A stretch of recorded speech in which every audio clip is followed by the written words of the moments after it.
आज हम लोग को पढ़ना है 9वीं कक्षा का दूसरा अध्याय भूगोल की पुस्तक है भारत का भौतिक स्वरूप। तो चलिए दोस्तों, बिना देरी किए हुए शुरू करते हैं। लाइन बाय लाइन पढ़ेंगे। जो समझने वाली बात है, जो कंसेप्ट होगी, उसको साथ में समझते चलेंगे। जैसा कि आप जानते हैं कि भारत विभिन्न स्थलाकृतियों वाला एक विशाल देश है। आप किस प्रकार के क्षेत्र भूभाग में रहते हैं, ये कल्पना करना है। यदि आप मैदानी क्षेत्र में रहते हैं तो आप वहां से दूर तक विशाल फैले मैदान से परिचित होंगे। यदि आप पर्वतीय क्षेत्रों में निवास करते हैं तो आप पर्वतीय ढलानों एवं घाटियों से भली भांति परिचित होंगे। वास्तव में हमारे देश में हर प्रकार की भू आकृति पाई जाती है, जैसे पर्वत, मैदान, मरुस्थल, पठार, द्वीप समूह। भारत की, इसको नीचे तक आएगा या हाँ, एक ही चैप्टर में दिया। भारत की भूमि बहुत अधिक भौगोलिक विविधताओं को दर्शाती है। भौगोलिक विविधता कहने का संदर्भ है कि हर जगह पे अलग अलग तरह के आकृति स्थान, जैसे कहीं पे मैदान, कहीं पे मरुस्थल, कहीं पे पहाड़ तो कहीं पे पठार। भूगर्भिक तौर पर प्रायद्वीपीय पठार पृथ्वी की सतह का प्राचीनतम भाग है। प्रायद्वीपीय पठार यानी भारत का ये वाला हिस्सा जो है, क्या है, प्राचीनतम भाग है। इसे भूमि का एक बहुत ही स्थिर भाग माना जाता है। स्थिर भाग कहने का मतलब इसमें हलचल वगैरह कम होते, भूकंप वगैरह बहुत बिल्कुल नहीं होती है। किधर? प्रायद्वीपीय पठार की। इसी को इस लाइन में कहा जा रहा है कि स्थिर भाग माना जाता था, परंतु हाल में भूकंपों ने इसे गलत साबित किया है। पहले ऐसा माना जाता था कि प्रायद्वीपीय पठार जो है बहुत स्थिर है, यहाँ पे भूकंप वगैरह कुछ नहीं आते हैं, लेकिन हाल के दिनों में ये बातें गलत साबित हुई है। हिमालय एवं उत्तरी मैदान हाल में बनी स्थलाकृतियाँ है। माने हिमालय और उत्तरी मैदान क्या है? हाल में बना हुआ है, माने प्रायद्वीपीय पठार की अपेक्षा काफ़ी बाद के बना हुआ है। भूगर्भ वैज्ञानिकों के अनुसार हिमालय पर्वत एक अस्थिर भाग है। हिमालय पर्वत क्या है? अस्थिर भाग। यहाँ पे भूकंप वगैरह, इधर उधर प्लेट खिसकने की बहुत ज़्यादा अधिक संभावना होती है। हिमालय की पूरी पर्वत श्रृंखला एक युवा स्थलाकृति को दर्शाती है। मतलब अभी पढ़े ही हैं कि युवा है, नया नया बना है, जिसमें ऊंचे शिखर, गहरी घाटियाँ और तेज बहने वाली नदियाँ है। उत्तर के जलोढ़ निक्षेप से बने उत्तर मैदान जलोढ़ निक्षेपों से बने हैं और प्रायद्वीपीय पठार किससे बने हैं? आग्नेय तथा रूपांतरित शैलों से बनी हुई है। ये इंपॉर्टेंट बात हो जाता है, यहाँ ध्यान रखने वाला। जलोढ़ का मैदान किससे बना है? जलोढ़ निक्षेपों से उत्तर का मैदान। और प्रायद्वीपीय भाग जो है किससे बना है? आग्नेय। इसको आग्नेय और रूपांतरित शैल है। पिछले कक्षाओं में हम लोग आग्नेय और रूपांतरित शैल के बारे में पढ़े थे। मुख्य भौगोलिक वितरण।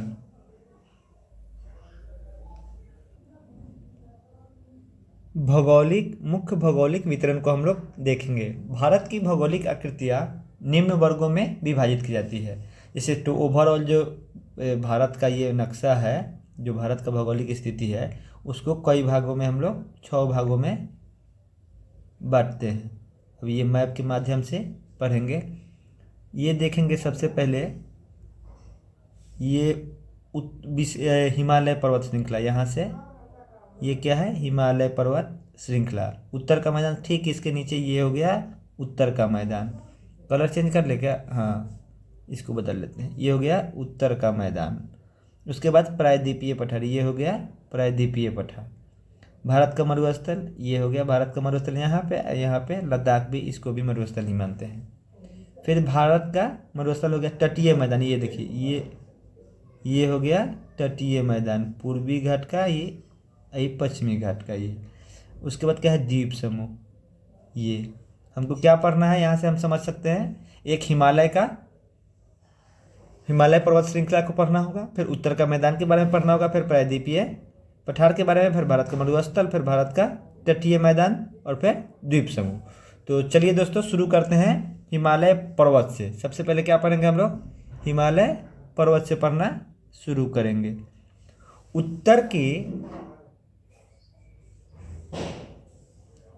भारत की उत्तरी सीमा पर विस्तृत हिमालय भूगर्भीय रूप से युवा एवं बनावट की दृष्टि से वलित है।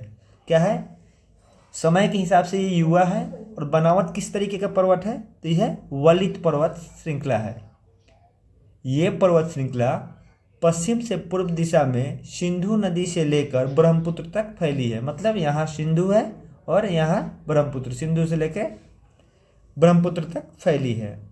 हिमालय विश्व की सबसे ऊंची पर्वत श्रेणियां हैं और यह एक अत्यधिक असम अवरोधों में से एक है। ये 2400 किलोमीटर, पुरानी एनसीईआरटी में 2500 किलोमीटर दिया था, लेकिन अब नई वाली में 2400 किलोमीटर की लंबाई में फैले एक अर्धवृत्त का निर्माण करती है। किस तरीके से अर्धवृत्त? ये देखिए, ये जो इसको क्या कहते हैं? अर्धवृत्त। इस तरीके से है तो ये क्या है? अर्धवृत्त कह रहा है इसी बात को। इसकी चौड़ाई कश्मीर में 400 किलोमीटर तथा अरुणाचल में 150 किलोमीटर। इस लाइन को इस तरीके से समझिए कि जो हिमालय है इसको हम लोग इरेज कर देते हैं, फिर यहीं पे हम लोग समझेंगे। देखिए हिमालय समझिए यहाँ 400 है, इधर पश्चिम की तरफ, इधर जाते जाते इस तरीके से पतला हो जाता है। क्या हो जाता है? पतला। तो यहाँ 400 किलोमीटर चौड़ाई हो गया। यहाँ कितना है? 150 किलोमीटर चौड़ाई। तो पश्चिम में चौड़ा और पूरब में पतला हो गया। यही बात यहाँ समझाया जा रहा है। पश्चिमी भाग की अपेक्षा पूर्वी भाग में ऊंचाई में अधिक विविधता है। माने पश्चिमी घाट में ऊंचाई में क्या है? पूर्वी घाट में अधिक विविधता है। तो अधिक विविधता किधर हो गया? पूर्वी भाग में। अपने पूरे देशांतरीय विस्तार के साथ हिमालय 3 भागों में बांटा जा सकता है। देखिए हिमालय देशांतर हम लोग पढ़े तो इस तरीके से बांटने के लिए कह रहा है ऊपर से। अगर अक्षांशीय होता तो कैसे? ऐसे। तो क्या कह रहा है? देशांतरीय विस्तार के हिमालय के 3 भागों में बांट सकते हैं। अब देखेंगे कौन कौन सा 3 भाग है। इन श्रृंखलाओं में बीच में बहुत अधिक घाटियाँ पाई जाती है।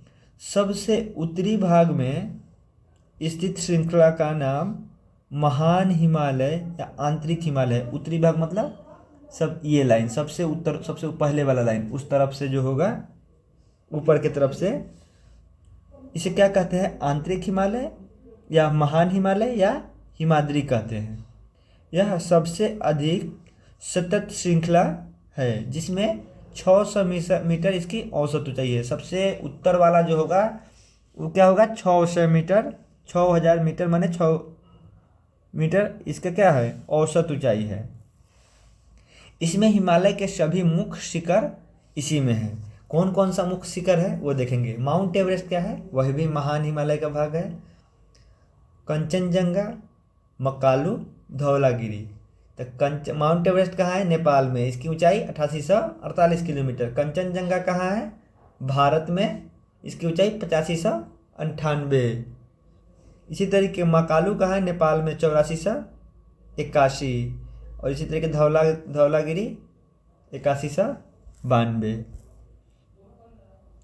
नंगा पर्वत भारत में स्थित है। इसका सबका ये दिया हुआ है कि अन्नपूर्णा कहाँ है? नेपाल में। नंदा देवी भारत में। कामेक भारत में। नमचा बरुआ ये अरुणाचल प्रदेश भारत में। और गुरुला मधाता ये भी नेपाल में। महान हिमालय की वलय की प्रकृति असममित है, मतलब बिल्कुल इस तरीके से असममित। हिमालय के इस भाग का क्रोड क्या चीज़ से बना है? ग्रेनाइट से। ये भी क्वेश्चन इंपॉर्टेंट होता है। क्या चीज़ से बना हुआ हिमालय का?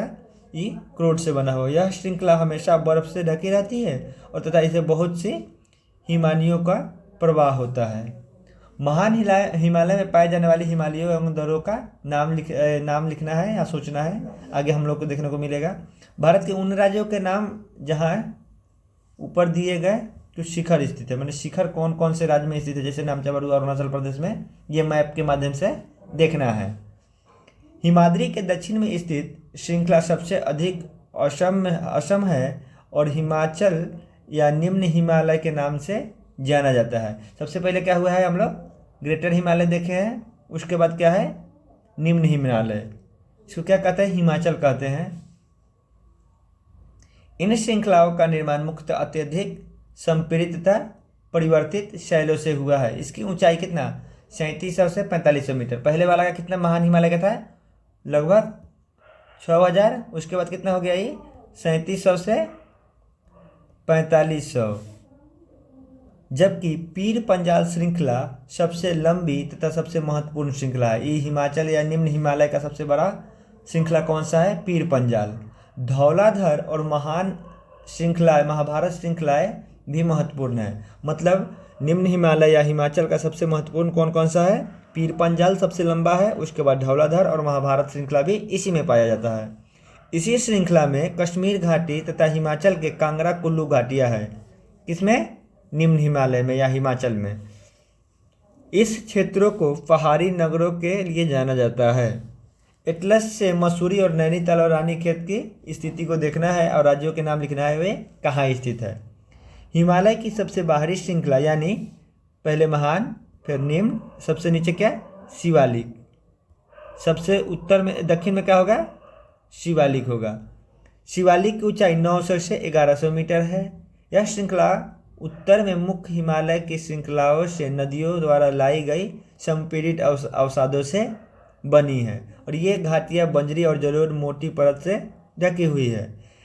हिमाचल एवं शिवालिक के बीच के लंबवत घाटी को दून कहते हैं। देखिए, ये हो गया शिवालिक और ये हो गया हिमाचल। इसके बीच में जो दून होगा उसको क्या कहेंगे, देहरादून। कुछ नाम से कुछ विशेष दून है जिसके नाम उसी के नाम पे पड़ा, जैसे देहरादून हो गया, कालीकोट दून हो गया, पाटली दून हो गया, कुछ ये दून है। किसके, अगर पूछा जाए कि किसके बीच दून पड़ता है तो शिवालिक और निम्न हिमालय के बीच में। अब इसमें हम लोग बेहतरीन तरीके से समझ सकते हैं कि सबसे पहले महान हिमालय, उसके बाद निम्न हिमालय हिमाचल, उसके बाद ये शिवालिक श्रेणी, इसी के बीच में वो है। ये देखिए, ये ब्रह्मपुत्र नदी यहाँ से आ रही है, इधर से ये सिंधु नदी ये देख सकते हैं, और सिंधु नदी में ये झेलम, रावी, सतलज ये इसमें आके व्यास इसमें सिंधु में मिल रही है। अब हम लोग देखेंगे कौन कौन सा इसमें हम लोग को पढ़ना है। सबसे पहले हिमालय पढ़ना है, तो हम लोग जो पढ़ रहे हैं हिमालय का कौन कौन सा भाग हम लोग पढ़े हैं 3 बार, महान हिमालय, निम्न हिमालय और शिवालिक। उसके बाद हम लोग को क्या पढ़ना होगा, उत्तर का मैदान पढ़ना होगा, भारतीय मरुस्थल पढ़ना होगा, पठार पढ़ना होगा, फिर पश्चिम के तटीय मैदान, ये तटीय मैदान पढ़ना होगा, फिर ये द्वीप समूह पढ़ना होगा। यही है ना, 5-6 चीज़ पढ़ना है हम लोग को। तो यहाँ से अभी हम लोग सबसे पहले अभी थोड़ा सा बचा हुआ है ये, इसमें बात किया जा रहा है कि पूर्वोत्तर एवं पूर्वी पहाड़ियों में क्या चीज़ से बना हुआ है, ये मजबूत बलुआ पत्थर जो अवसादी शैल से बनी है। ये घने जंगलों से ढका है तथा अधिकतर समानांतर श्रृंखलाओं एवं घाटियों के रूप में फैली है। पूर्वांचल में पटकाई, नागा, मिजो तथा मणिपुर की पहाड़ियाँ, ये पूर्वोत्तर की पहाड़ियों के बारे में बात करें जो यहाँ पे है। ये पहाड़ियाँ की बात हो रही है यहाँ पे। चलिए दोस्तों, तो अब उत्तर के मैदान के बारे में हम लोग पढ़ा जाए। उत्तर के मैदान जैसा कि हम लोग देखे थे, ये वाला भाग है, ये उत्तर का मैदान है हम लोग का, ये वाला भाग, इसी को पढ़ना है।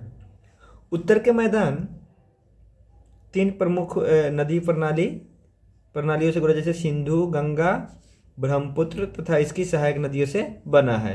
यह मैदान जलोढ़ मृदा से बना हुआ है। जलोढ़ मृदा से क्या बना हुआ है, उत्तरी मैदान। लाखों वर्षों में हिमालय के गिरिपाद में स्थित बहुत बड़े बेसिन द्रोणी में जलोढ़ का निक्षेप हुआ। जैसे ऐसे समझिए कि ये भारत हुआ, ये भारतीय प्लेट जो है ऊपर यूरेशियन प्लेट से नीचे ये जब ट्रस्ट में गया तो यहाँ लम्हर गार्ज खाई बना। खाई के बाद जो हिमालय का ये निर्माण हुआ नीचे टिथिस सागर से उठने से, जो आगे की कक्षा में हम लोग पढ़ेंगे, तो यहाँ पे क्या बढ़ता गार्ज था, ये घाटी टाइप का धंसा हुआ भाग था। इस द्रोणी में क्या हुआ कि जलोढ़ों का निक्षेप हुआ। क्या हुआ, जलोढ़ों का निक्षेप। जलोढ़ कहाँ से है, और उस पर धीरे धीरे बैठते बैठते नदियों द्वारा बहा के लाई गई ऊपर से पहाड़ों से, और ये निक्षेप जो बना उससे क्या बना, ये जलोढ़ का मैदान बना, जिसके इस उपजाऊ मैदान का निर्माण हुआ। इसका विस्तार 7 लाख वर्ग किलोमीटर में है। इस क्षेत्र पर यह मैदान 2400 किलोमीटर और चौड़ाई 240 किलोमीटर है। इसको साफ कर देते हैं। हाँ, तो क्या है, इसकी लंबाई कितनी होगी 2400 किलोमीटर और चौड़ाई 240 किलोमीटर से 320 किलोमीटर चौड़ा है। ब्रह्मपुत्र नदी में स्थित मजुली विश्व का सबसे बड़ा नदीय द्वीप है जहाँ लोग निवास करते हैं। द्वीप समझते हैं, द्वीप मतलब पानी से चारों तरफ से पानी से घिरा हुआ कोई टापू या छोटा स्थल। तो समुद्र में द्वीप होते हैं। दुनिया में सबसे बड़ा अगर कहीं नदी में द्वीप है वो कहाँ है, ये यही है, मजुली द्वीप।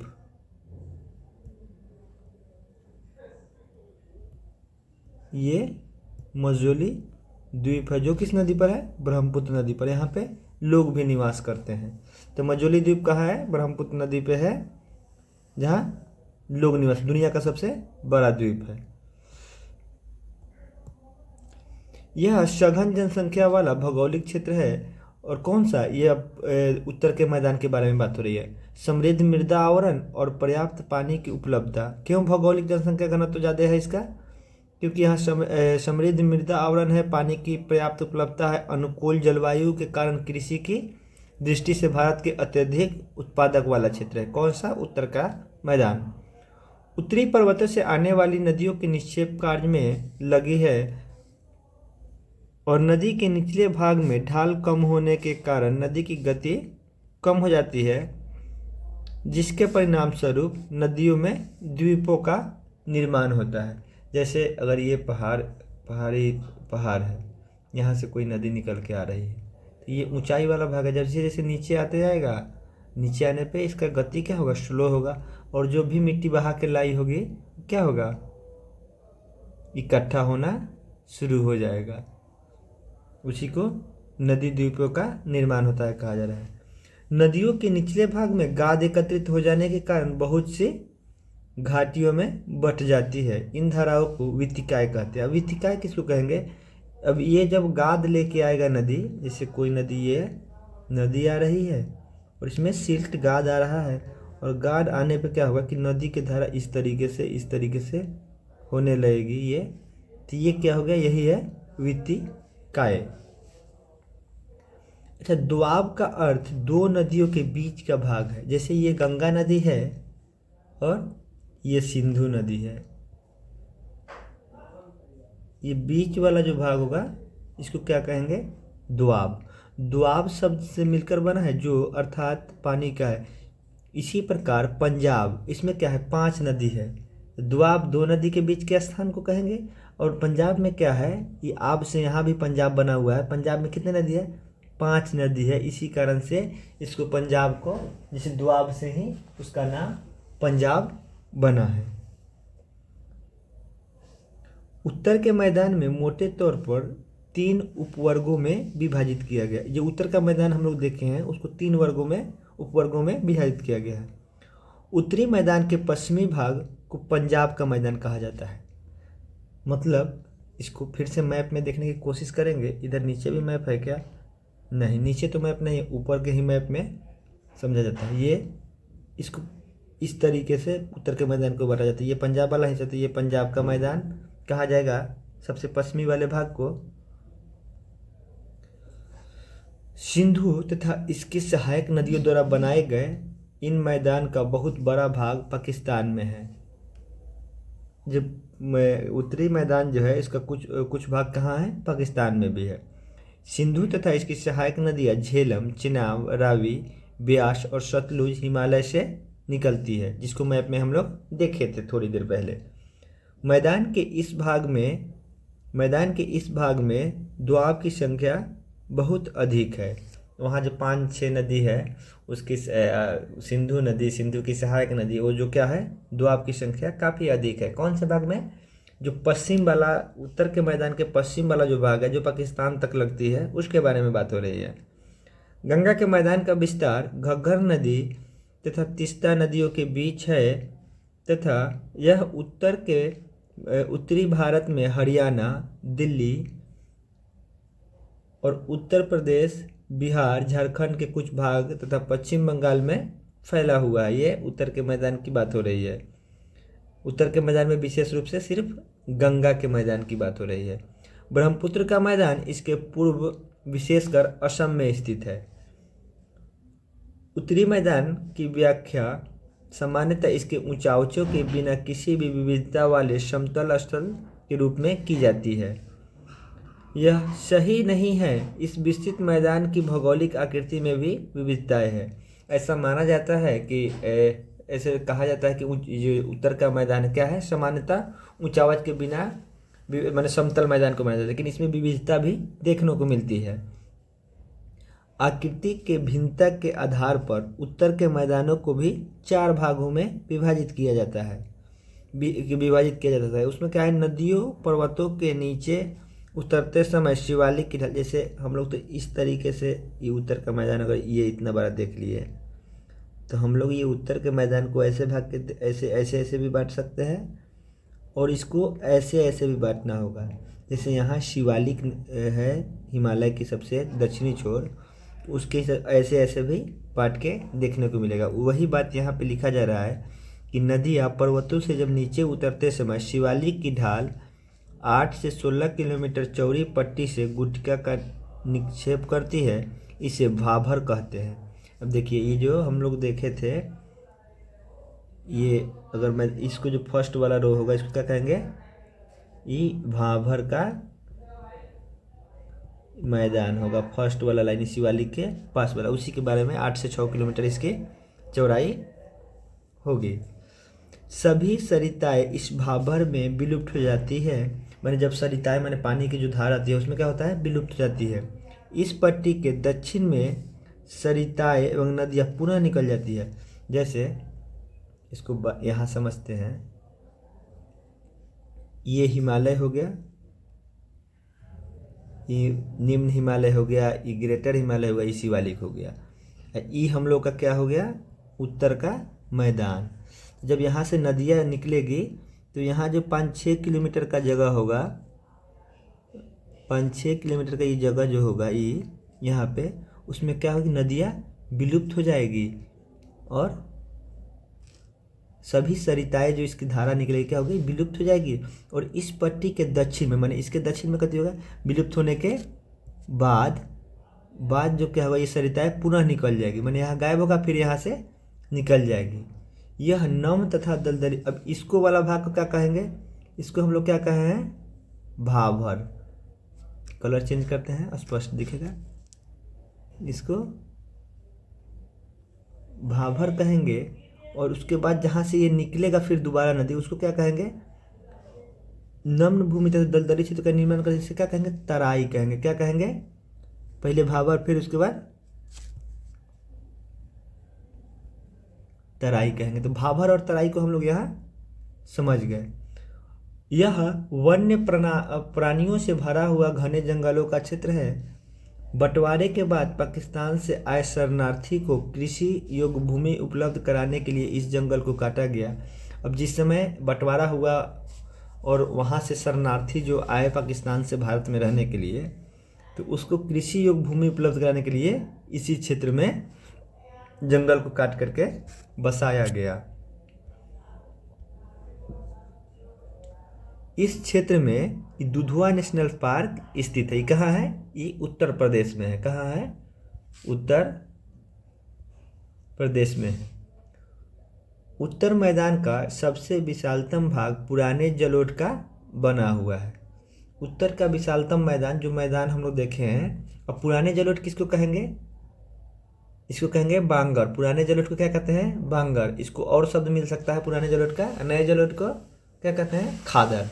तो ये पुराने जलोढ़ से अगर उत्तर के मैदान में सबसे बेसी क्या है, वही बांगर, जिसको हम लोग क्या कहते हैं, पुराने जलोढ़ के एक और नाम से जानते हैं, बांगर के नाम से जानते हैं। वे नदियाँ बाढ़ वाले मैदान के ऊपर स्थित है तथा वेदिकाओं जैसी आकृति को प्रदर्शित करती है। इस भाग को बांगर कहते हैं। तो उसी पुरानी जलोढ़ को क्या कहते हैं, ये बांगर उसी का नाम है। भांगर लिखा हुआ है यहाँ कि कई किताबें बांगर में देखने को मिलेगा। इस क्षेत्र की मृदा में चूना के निक्षेप पाए जाते हैं। तो बांगर में क्या होगा, चूने का निक्षेप मिलेगा, जिसे स्थानीय भाषा में कक्कर कंकर कहा जाता है। बाढ़ वाले मैदान में नए तथा युवा निक्षेप को खादर कहा जाता है।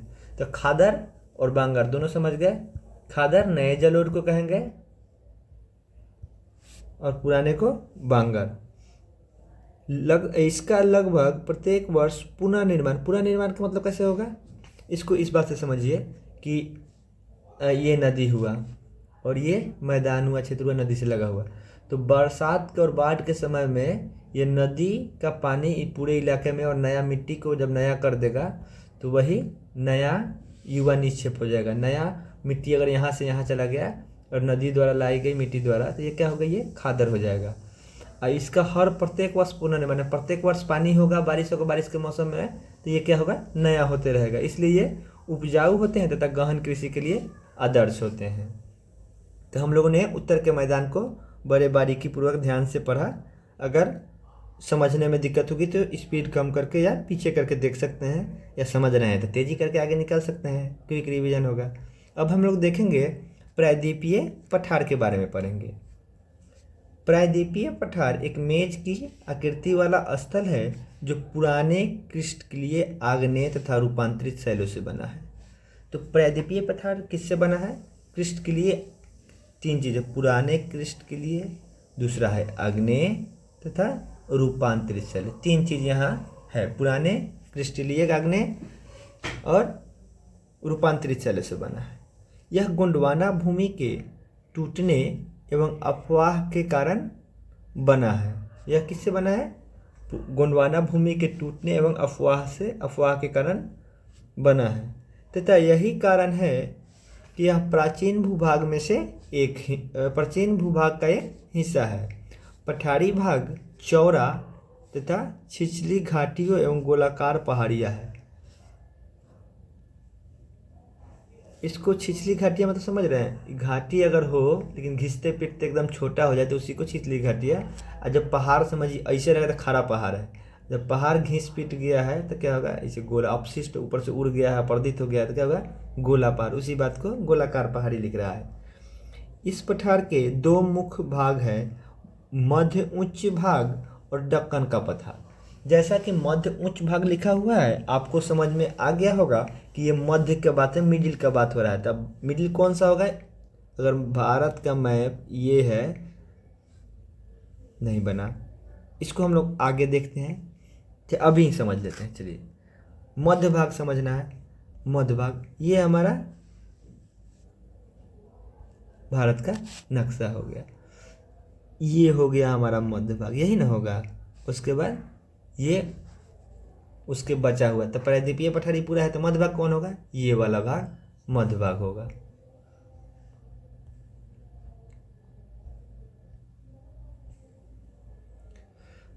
तो मध्य उच्च भूमि है, जो उसके नीचे जो है वो क्या है, दक्कन का पठार है। नर्मदा नदी के उत्तर में प्रायद्वीपीय पठार का वह भाग है जो मालवा के पठार के अधिकतर भागों तक फैला है, उसे मध्य उच्च भूमि कहा जाता है। मध्य उच्च भूमि है, उसका फैलाव कहाँ तक है, मालवा के पठार के अधिकतर भागों तक है, और उसके नीचे वाला जो भाग है वो दक्कन का पठार है। विंध्य श्रृंखला दक्षिण में सतपुड़ा श्रृंखला तथा उत्तर पश्चिम में अरावली से घिरा हुआ है। विंध्य श्रृंखला यानी इसका भाग कहाँ कहाँ तक है, विंध्य श्रेणी से लेके सतपुड़ा से लेके उत्तर पश्चिम में अरावली से भी घिरा हुआ है। पश्चिम में यह धीरे धीरे राजस्थान के बलुई तथा पथरीली मरुस्थल में मिल जाता है। इस क्षेत्र में बहने वाली नदियों में चंबल, सिंध, बेतवा, केन दक्षिण पश्चिम से उत्तर पूर्व की ओर बहती है। इस प्रकार ये इस क्षेत्र में ढाल को दर्शाती है। जैसे ये वाला जो इलाका है, ये भारत का नक्शा हो गया, तो ये वाला इधर ढाल नहीं बन पा रहा, इधर ढाल जो है इस तरीके से ढाल इधर है, वही बात कहा जा रहा है। मध्य उच्च भूमि के पश्चिमी में चौड़ी लेकिन पूर्व में संकीर्ण है। पश्चिम में चौड़ी लेकिन पूर्व में उच्च भूमि पश्चिम में चौड़ी लेकिन पूर्व में संकीर्ण है। इस पठार के पूर्वी विस्तार को अस्थायी रूप से बुंदेलखंड एवं बघेलखंड कहते हैं। उच्च भूमि का जो पूर्वी विस्तार है उसको किस नाम से जानते हैं? पूर्वी विस्तार को बुंदेलखंड या बघेलखंड के नाम से जानते हैं, बुंदेलखंड तथा बघेलखंड। इसके पूर्व के विस्तार को दामोदर नदी द्वारा अपवाहित छोटा नागपुर पठार को दर्शाता है।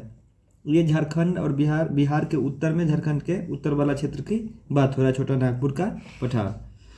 दक्षिण का पठार त्रिभुजाकार भूभाग है जो नर्मदा नदी के दक्षिण में स्थित है।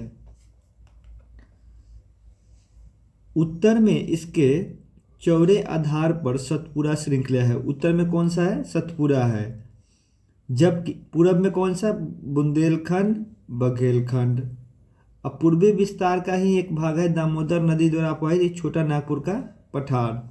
दक्षिण में यानी नीचे की तरफ किसके? दक्षिण का पठार एक त्रिभुजाकार है जो कि नर्मदा नदी के दक्षिण में, अगर लोकेशन पूछे कि नर्मदा नदी के दक्षिण में, ये नर्मदा नदी के दक्षिण में। उत्तर में माने नर्मदा नदी के ठीक ऊपर चौड़े आधार पर सतपुरा की श्रृंखला है। जैसे ये समझिए नर्मदा नदी हुआ, ये सतपुरा, इसके नीचे वाले भाग को इधर बुंदेलखंड बघेलखंड, इधर छोटा नागपुर का पठार। जबकि महादेव और कैमूर पहाड़िया और मैकाल श्रेणी इसके पूर्वी विस्तार का ही, पूर्वी विस्तार का ये भी भाग है, कैमूर की पठारी और मैकाल श्रृंखला। भारत के भौतिक मानचित्र में इन पहाड़ी श्रृंखलाओं की स्थिति को ज्ञात करें, मैंने देखना है कहाँ कहाँ पे इसका लोकेशन है। दक्षिण का पठार पश्चिम में ऊंचा और पूर्व की ओर कम ढाल है। जैसे ये अगर भारत का नक्शा हुआ तो ये हो गया पश्चिमी घाट, तो ये पश्चिम का जो पठार है ये ऊंचा है और धीरे धीरे इधर ढलान इस तरीके का। यही कारण है कि अधिकतर नदियाँ पश्चिमी घाट से निकलती है और पूर्वी घाट में जाके बंगाल की खाड़ी में गिरती है। वही बात यहाँ दर्शाया गया है। इस पठार का एक भाग उत्तर पूर्व में भी देखा जाता है जिसे स्थानीय रूप से मेघालय कार्बी एंगलोंग पठार तथा उत्तर कछाड़ी पहाड़ी के नाम से जानते हैं। अब जैसे मैप अगर हम लोग ड्रॉ कर, इसका एक भाग यहाँ जो मेघालय वाला क्षेत्र है यहाँ भी इसका भाग है, वही बात यहाँ कहा जा रहा है।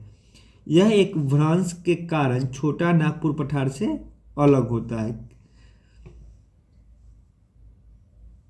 पश्चिम से पूरब की ओर तीन महत्वपूर्ण श्रृंखलाएं गारो, खासी, जयंतिया है। ये मेघालय में पड़ता है। ठीक ये इस तरीके से ब्रह्मपुत्र आएगी, ये असम का भाग होगा, ऊपर ये अरुणाचल होगा। ये वाला जो भाग है इसी में गारो, खासी, जयंतिया है। दक्षिण के पठार के पूर्वी एवं पश्चिमी सिरे पर क्रमशः पूर्वी तथा पश्चिमी घाट स्थित है।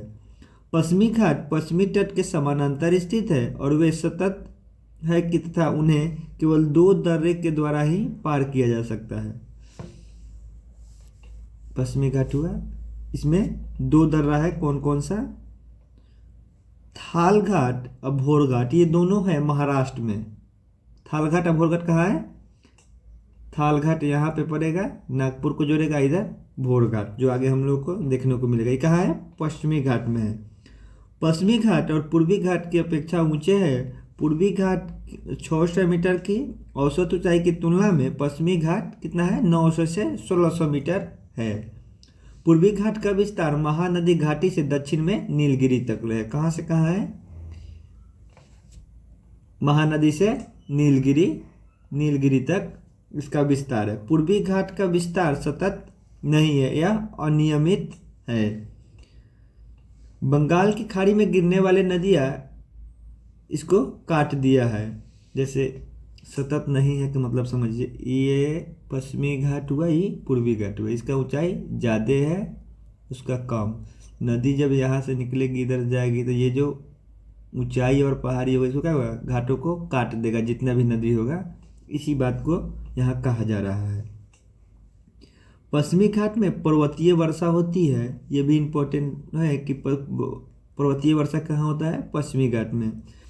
यह वर्षा घाट के पश्चिमी ढाल पर आर्द्र हवाओं के टकराने के ऊपर उठने के कारण होता है। जैसे अब ये ऊंचा है पश्चिमी घाट, ये पहाड़ हुआ, इधर से हवा नमी लेके आएगी और टकरा के सीधे जब ऊपर उठेगी फिर ठंडा होकर यहाँ संघनित होकर यहीं बारिश होगा।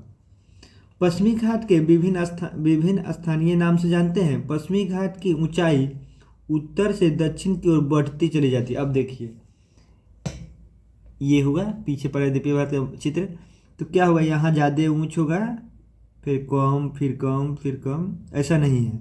यहाँ होता क्या है कि पहले कम होता जाएगा, जैसे पश्चिम की तरफ नीचे दक्षिण की तरफ बढ़ते उतना ऊंचा होते चला जाएगा, वही बात कर रहा है। पश्चिमी घाट उत्तर माने ऊपर, ऐसे समझिए।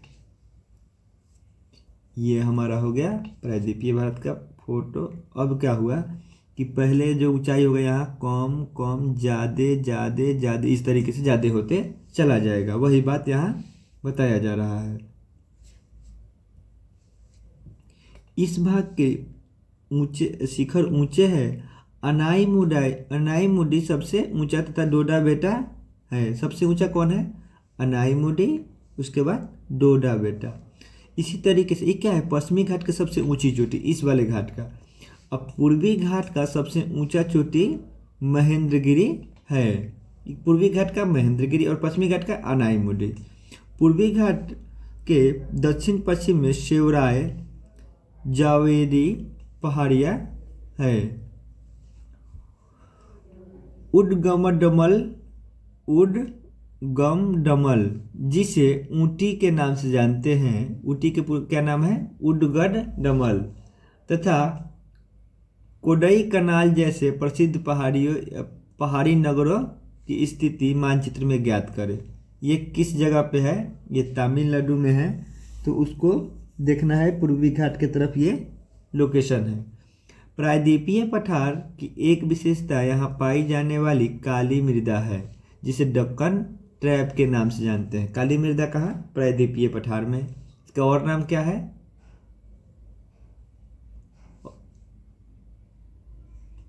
सोच के बताइए इसका और ना, रेगुन मृदा भी कहते हैं। इसकी उत्पत्ति ज्वालामुखी से हुई है, इसलिए इसे शैल आग्नेय है। मैंने किस शैल का है ये दक्कन ट्रैप? आग्नेय शैल का। वास्तव में इन शैलों के समय के साथ अपरदित हुआ है, जिसमें काली मृदा का निर्माण हुआ है। अरावली की पहाड़ियाँ प्रायद्वीपीय पठार के पश्चिम एवं उत्तर पश्चिम के किनारे पर स्थित है। अरावली के पठार कहाँ स्थित है? प्रायद्वीपीय पठार का हिस्सा है, ऊपर में राजस्थान में, गुजरात से लेकर राजस्थान से लेकर दिल्ली तक इसका फैलाव है। ये बहुत अधिक अपरदित है और खंडित पहाड़ियाँ है। ये गुजरात से लेकर दिल्ली तक दक्षिण पश्चिम एवं उत्तर पूर्व की दिशा में फैले हैं। यहाँ गुजरात से लेकर यहाँ दिल्ली तक इस तरीके से इसका है।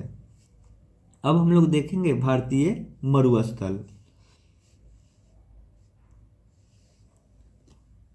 अरावली पहाड़ी के पश्चिम किनारे पर थार मरुस्थल, यही अरावली के पश्चिम किनारे पर है। यह बालू की डिब्बों से ढका हुआ एक अंतरिक्ष मैदान है। इस क्षेत्र में प्रतिवर्ष 150 मिलीमीटर से भी कम वर्षा होती है, यानी बहुत कम वर्षा इधर देखने को मिलती है।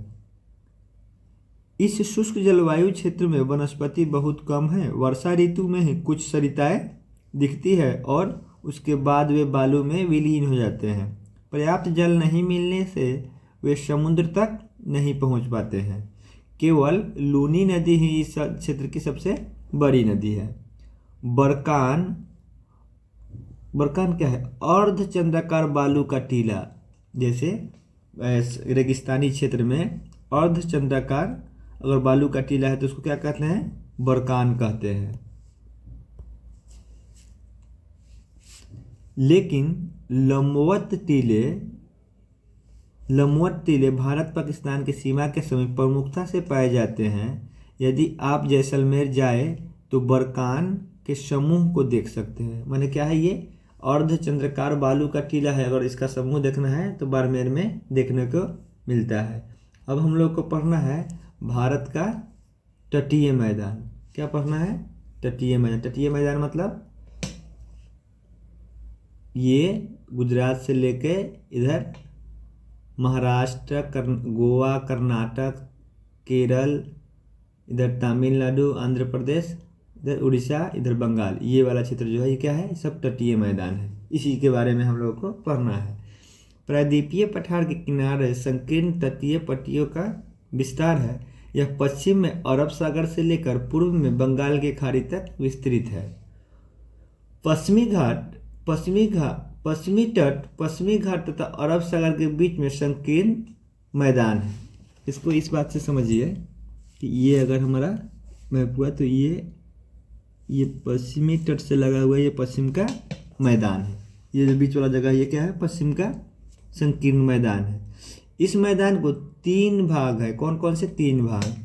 इस तट के उत्तरी भाग को कलर चेंज करते हैं, इसको कहेंगे उत्तरी कोंकण तट। उसके बाद कहाँ से कहाँ है कोंकण तट? कोंकण तट मुंबई से गोवा तक ले हो गया।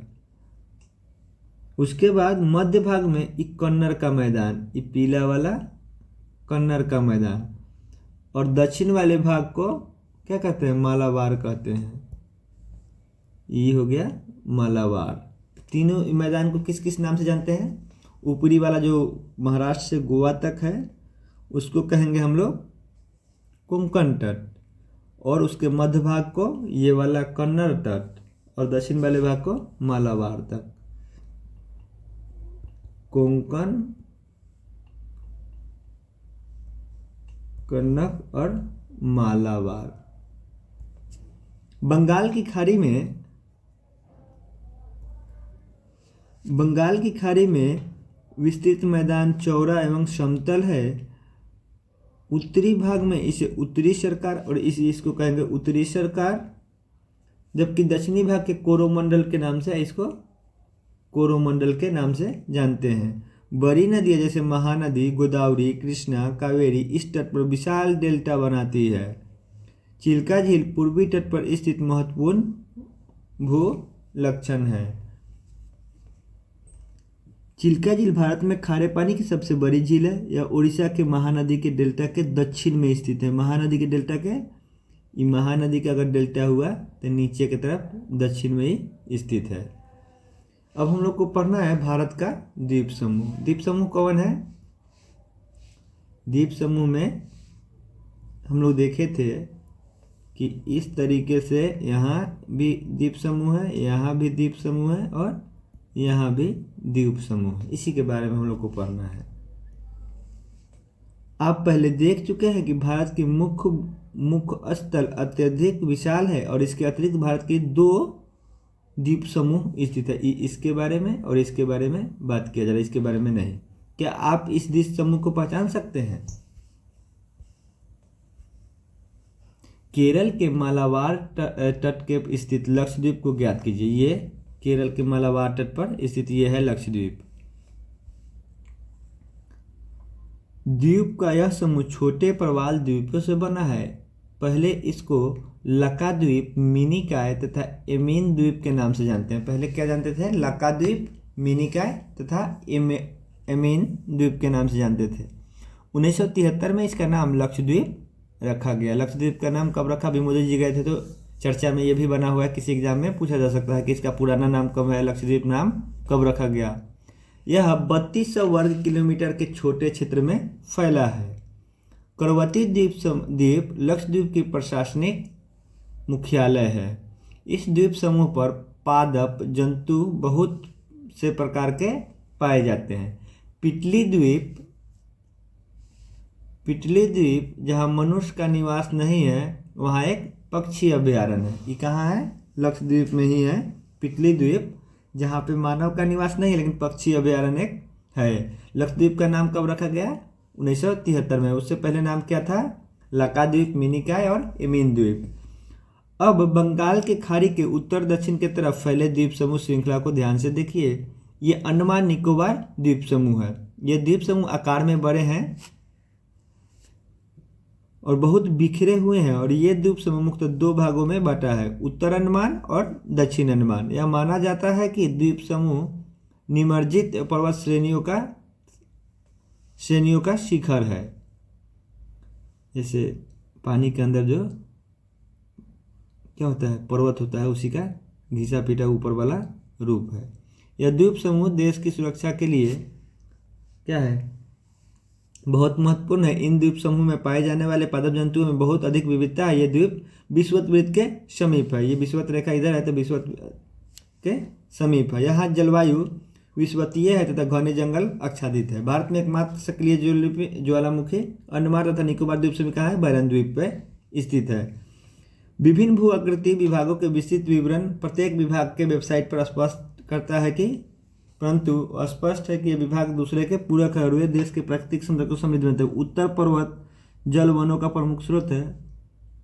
उत्तर मैदान देश के अन्न भंडार का स्रोत है। देखिए भारत में जल कहाँ से, उत्तर पर्वत यानी हिमालय की बात कर रहा है। उत्तर के मैदान से क्या, अनाज का हम लोग का प्रोडक्शन होता है।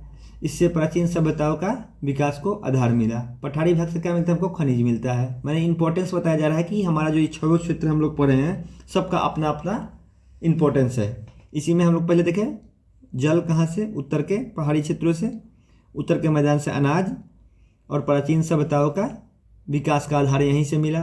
पठारी भाग से हमको खनिज मिला जिसे देश के औद्योगिकरण में विशेष भूमिका निभाई। तटीय क्षेत्र में मत्स्य पालन, पोत संबंधित क्रियाकलाप उपयुक्त स्थान है। इसी प्रकार देश के विभिन्न भौतिक आकृतियों भविष्य में विकास की अनेक संभावनाएं प्रदान करती है। इसमें से एक चीज़ हम लोग ये प्रवाल के बारे में भी देख लेंगे। प्रवाल पोलिस्प कम समय तक जीवित रहने वाला सूक्ष्म प्राणी है जो कि समूह में रहते हैं और इसका विकास छिछले जल तथा गर्म जल में होता है। इसमें कैल्शियम कार्बोनेट का स्राव होता है। प्रवाल स्राव एवं प्रवाल अस्थिया के टीले के रूप में निक्षेपित करती है। इसे प्रवाल जो भी है लक्षद्वीप, ये क्या है, प्रवाल से बना हुआ तट ये है द्वीप है। इसके 3 प्रकार होते हैं, प्रवाल रोधिका, प्रवाल तटीय प्रवाल भित्ति तथा प्रवाल वलय द्वीप। ऑस्ट्रेलिया के ग्रेट बैरियर रीफ क्या है, प्रवाल वलय द्वीप है। ये प्रवाल रोधिका के अच्छा उदाहरण है। प्रवाल द्वीप गोलाकार एवं हल्सू आकार के रोधिका होते हैं। ये चैप्टर भी हम लोग का समाप्त हुआ।